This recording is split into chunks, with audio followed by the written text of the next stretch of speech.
Hello there, it's your friend Phil here, Project Management Training Coach. Welcome to our frequently asked questions section for today. Today, we got a question from a student, and the student is asking if ITTOs should be memorized or, as this individual put it, crammed. Well, let's talk about the circumstances in which this content can be memorized. So when you think about the exams involved, the base exams, the CAP-M exam is one, the PMP exam is the other.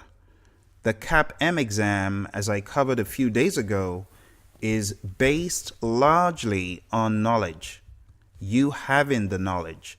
So if you have a magic formula to cram so that all the information resides in your head after cramming, that might help.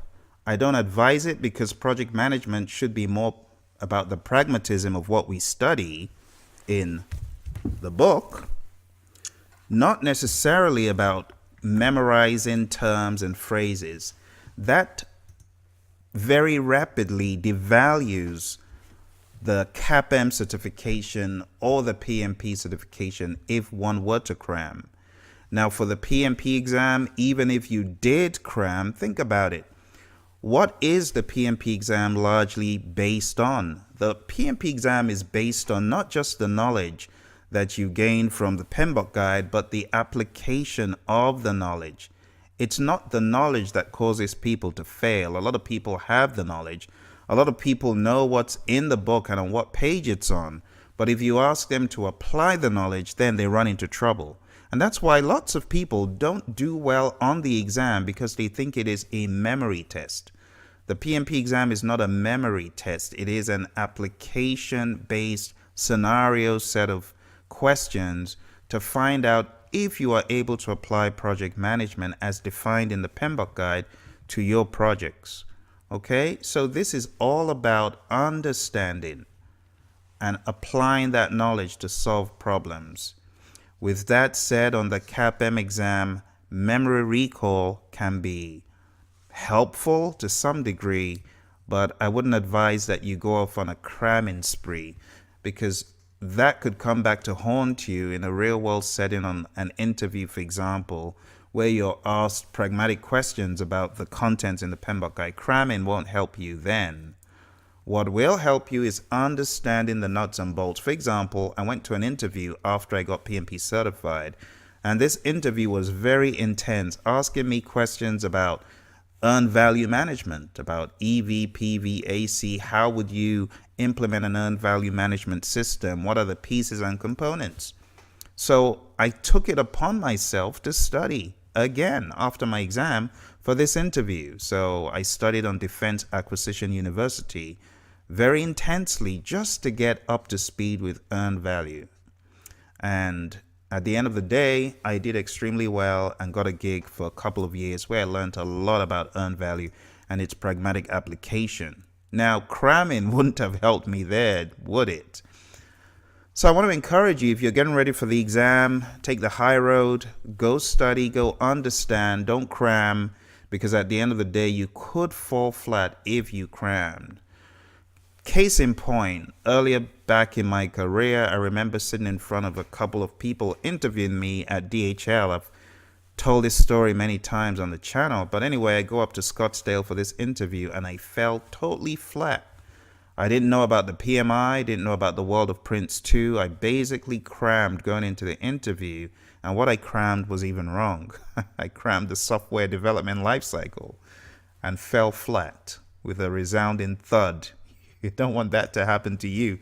So on the exam, folks, what you want to do is get this down to a science, okay? One of our students, Shri, she asked the question yesterday in one of our sessions. She said, should I cram the ITTOs? Kind of echoing what this question asked. Should I cram? And I said, no, it wasn't the ITTOs, I beg your pardon. Should I cram page 25 or should I cram the order of things on page 25? That's what she asked, yes. the order of page 25. And I said, page 25 is quite an interesting page, and it is important to know how the PMI represents it. But in the real world, what you really want to look at is page 555 in the guide. 555. Have you ever looked at page 555 and taken a look at what is here? It's a bowl of mangled spaghetti. That's what it is. And that's exactly how projects interact in the real world.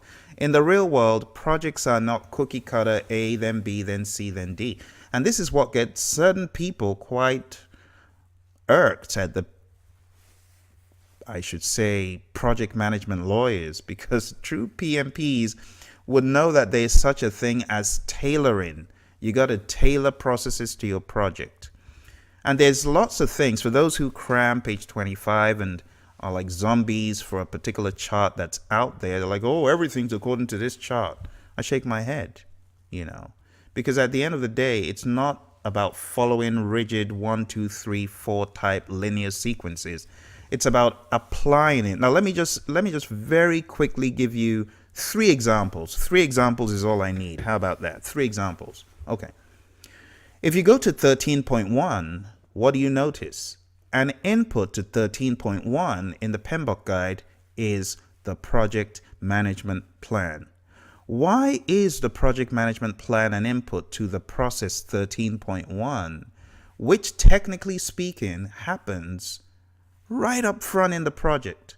How come we have something that happens after coming in to a process such as 13.1?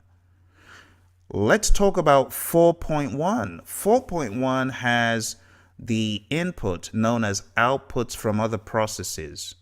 Now, if everything in 4.1 were to happen first, then how come those outputs from other processes appear here as an input? That is because there is such a thing as iterative processes in project management, iterative planning.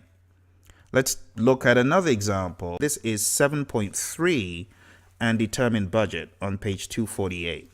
So how is it that we have the resource management plan as an input? Let's open up to the language here and read.